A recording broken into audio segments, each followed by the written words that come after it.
This edition of the Ridley Report is brought to you by freaking.com. There it is. My least popular act of civil disobedience.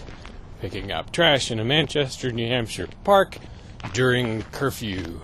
Only about a third of the people who commented on it at unionleader.com were supportive. You're being audio and video recorded. Or then there's this one. Have an ID on you, please? What do you ask? Which isn't really civil disobedience, but my refusal to answer these Manchester cop questions still generated a lot of angry comments on my YouTube channel. Hey, stupid person, please die. And date of birth, please? I'm not going to give that to you. It's obvious now that NH has been co-opted by pure idiots. Angry comments, and trolls for that matter, are a big part of what YouTube is. They're a big part of what free speech is and what America is supposed to be. So I like to say, oh, it's probably an exaggeration, Ridley Report has the best trolls on YouTube. I managed to read about 80% of the comments, and I'm very reluctant to delete anything, no matter how negative.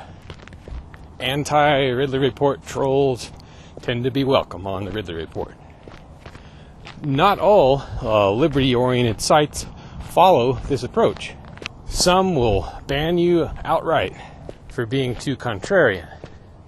And I think this is a problem. Come join us! Liberty activists, rightly or wrongly, are perceived as people who want to influence the government. And some of them want to run it. So folks will watch the way we run the things we already control.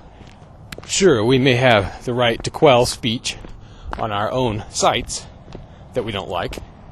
Technically, our property rights trump the free speech of those who are sort of on our virtual property. But it's a power that should still be used with great restraint. It's a way to prove to the world that we'll use the same restraint if and when we're in the saddle.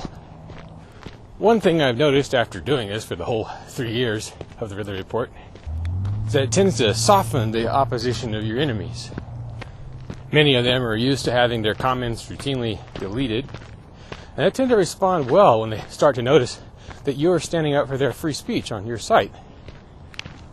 On the other hand, deletion is often regarded as hypocrisy when a liberty activist does it. I'm not saying I would never delete anything. There's always exceptions to rules. But those are my rules. Avoid deleting YouTube comments if at all possible.